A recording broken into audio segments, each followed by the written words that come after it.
میرے لیے یہ سب سے تکلیف دہ عید ہے. اور تکلیف دہ کیوں ہے کہ 10,000 کے ارد گرد، ہمیں ایگزیکٹ نمبر نہیں پتا کیونکہ ہمیں بتاتے نہیں ہیں اور ہر روز نئے لوگوں کو پکڑ لیتے ہیں، لیکن 10,000 کے ارد گرد ہمارے کارکنان جیلوں میں اور جیلوں میں برے حالات میں رکھے گئے ہیں. ایسے رکھا ہوا ہے جیسے کہ کوئی غدار ہیں، کوئی دہشت گرد ہیں، ہمارے پولیٹیکل لیڈرز ہیں. میں آج ان کو عید مبارک بھی کہتا ہوں، سلام بھی کرتا ہوں، کیونکہ ان کو صرف اس لیے جیلوں میں رکھا ہوا ہے اور ان کے اوپر ہر قسم کا پریشر ڈال رہے ہیں کہ بس وہ ایک لفظ ایک جملہ کہہ دے کہ جی میں تحریک انصاف چھوڑا، پھر سب کچھ معاف ہو جاتا ہے. جس طرح پوچھا گیا ایک سوال پریس کانفرنس کے دوران ISPR کی کہ جی بتائیں کہ یہ اتنے بڑے الزام لگائے ہوئے بغاوت کے اور دہشت گردی کے، لیکن جب وہ پارٹی چھوڑتے تو سب معاف ہو جاتا ہے. تو وہی ان کے اوپر پریشر ڈالا ہوا ہے. تو میں آج ان کو سلام بھی کرتا ہوں. ہمارے خاص طور پہ جو خواتین، ابھی تک 50 خواتین صرف لاہور کے جیل میں، 16 لوگ ہمارے شہید ہوئے، گولیاں ماری گئی ان کو 9 مئی کے بعد. کوئی ان کی بات ہی نہیں کر رہا کہ 16 لوگ جو کنفرمڈ ہمارے پاس ہیں جن کی شہادتیں ہوئی ہیں، اس کے علاوہ 9 اور ہیں، لیکن ہم اس لیے کنفرم نہیں کر سکتے کہ ان کے جو گھر والے ہیں وہ چھپے ہوئے ہیں. یہ جو دہشت اور یہ جو خوف کی فضا بنائی ہوئی ہے وہ چھپے ہوئے ہیں اور وہ کنفرم نہیں کرتے، بولتے بھی نہیں ہیں. یہ 16 کا تو کنفرم ہے. 25 کو گولیاں لگی جس سے شہید ہوئے. اس کے علاوہ دو نوجوانوں کی ٹانگیں کٹ گئی اور ایک کے پیٹھ میں گولی لگی جس کی وجہ سے وہ پیرالائز ہو گیا، بیڈ ریڈن ہے مکمل طور پر. کوئی انویسٹیگیشن نہیں ہوئی، کوئی نام نہیں لیتا. بلڈنگ جلی، میں خود کہتا ہوں کہ ان کے جنہوں نے بلڈنگ جلائی ان کے خلاف ایکشن لینا چاہیے، انہوں نے جرم کیا. لیکن کوئی بات کرے گا کہ کون سے ملک کے اندر آپ 25 لوگوں کو گولیاں مار دیں، 50 اور کو گولیاں لگیں، 50 کو اور گولیاں لگیں، لیکن آپ 25 لوگوں کو قتل کر دیں اور ایک کے پاس فائر آرم نہ ہو. چلیں یا تو ہونا کہ کسی پولیس والوں کو گولیاں لگی، کسی کو گولی نہیں لگی، کیونکہ جب بغاوت ہوتی ہے تو وہ ہاتھوں سے نہیں بغاوت ہوتی.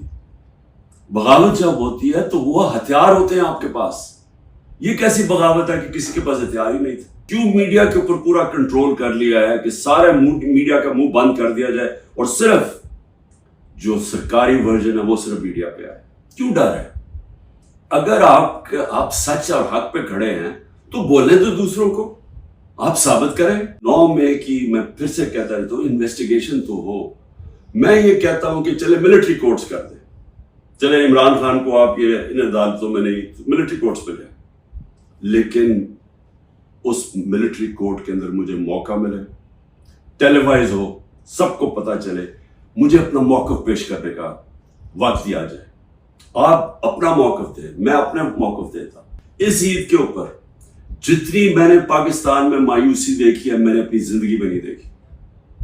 اور اس کی وجہ کیا ہے؟ ایک تو معاشی حالات ہے. اصل مایوسی کی وجہ کیا ہے کہ دبئی میں جو اس ملک کے نامور بڑے بڑے ڈاکو ہیں وہ سارے مل کے دبئی بیٹھے ہوئے ہیں اور فیصلہ کر رہے ہیں پاکستان کے مستقبل کا. یہ ہے مایوسی. یہی ملک کی اسٹیبلشمنٹ نے ان کی چوریاں بتائی ہیں. انہوں نے ہمیں، ہمارے جیسے لوگوں کو بتایا کہ کون سے، یہ جب فلانے ملک میں گئے تو وہاں کون سا زرداری نے کانٹریکٹ کیا ہے. یہ وہ لوگ ہیں جنہوں نے پاکستانی فوج کو بدنام کیا میمو گیٹ میں اور ڈان لیکس میں. ہمارے یہاں اس وقت ذہن بیٹھے ہوئے ہیں، ان کو اگر فرصت ملے کہ تحریک انصاف کو کیسے ختم کرنا، اور ساری ایجنسیز لگی ہوئی ہیں، ملک کے سارے ادارے لگے ہوئے اس کو ختم کرنے کے لیے، اگر آپ کو فرصت ملے تو آپ کے خطرے کی گھنٹی بجنی چاہیے، کیونکہ بہت بڑا ہندوستان کے ذہن میں اب امبیلنس ہو گیا ہے. وہ ہمارے سے اپنے آپ کو بہت زیادہ طاقتور سمجھتے ہیں اور اگر ہمارے ریزروز 4 ارب ڈالر سے بھی کم ہیں تو ان کے کوئی 500-600 ارب ڈالرز کے ریزرو پڑے ہوئے ہیں. ان کے ٹیکنالوجی کے اندر وہ بڑی تیزی سے آگے جا رہے ہیں, اور انہوں نے جو کانٹریکٹ کر لیے ٹیکنالوجی میں, نیوکلیر پروگرام میں, سوچ لیں کہ آگے وہ کدھر جا رہا ہے اور ہم کدھر پھنسے ہوئے ہیں. ہم پھنسے ہوئے ہیں کہ ایک پارٹی کو انجینئر کر کے تو ایک پولیٹیکل انجینئرنگ ہو جائے, کھچڑی پک جائے, اس پارٹی کو اتنی ووٹ, اس کو اتنی دے, اس کو دے, تاکہ وہ سارے کنٹرول ہو جائیں اور اوپر بادشاہ سلامت ان کو کنٹرول کر سکے. سارے ملک کو سوچنا چاہیے, جس کی وجہ سے میں بار بار کہتا ہوں کہ میں اپنے لیے نہیں بات کر رہا, میں اپنی قوم کے لیے کہہ رہا ہوں کہ بات کریں. اس وقت جو اس وقت پاور تو اسٹیبلشمنٹ کے پاس ہے, ان کے پاس کیا پاور ہے؟ جب بھی الیکشن ہوگا میرا چیلنج ہے تحریک انصاف جیتے گی. اور میں قوم کو کہنا چاہتا ہوں کہ یہ جو ظلم ہو رہا ہے اس وقت, اپنے ذہن میں ایک چیز تیار کر لیں کہ کبھی آپ نے خوف اور ظلم کی غلامی نہیں کرنی. میری نظر میں یہ شرک ہے. میں ہر قربانی کے لیے تیار ہوں. قوم کو بھی کہتا ہوں, آپ نے کبھی یہ جو کوشش ہو رہی ہے کہ ساروں کو ڈرا دھمکا کے سب ڈر جائیں اور ہم یہ جو کھچڑی والا سیٹ اپ لے کے آ رہے ہیں ہمیں کنٹرول کرنے کے لیے, میڈیا کو سب کو کنٹرول کرنے کے لیے, جو منہ کھولے اس کو پکڑ کے جیل میں ڈال دو یا وہ وی کو ڈالا پہنچ جائے گھر میں, اور اس سے ہم چپ کر کے بیٹھ جائیں گے. میں اپنی قوم کو کہنا چاہتا ہوں, آپ کو بھی, میں بھی تیار ہوں ہر قربانی کے لیے, آپ کو بھی تیار ہونا چاہیے. اگر آپ اس ملک کے مستقبل کو روشن دیکھنا چاہتے ہیں,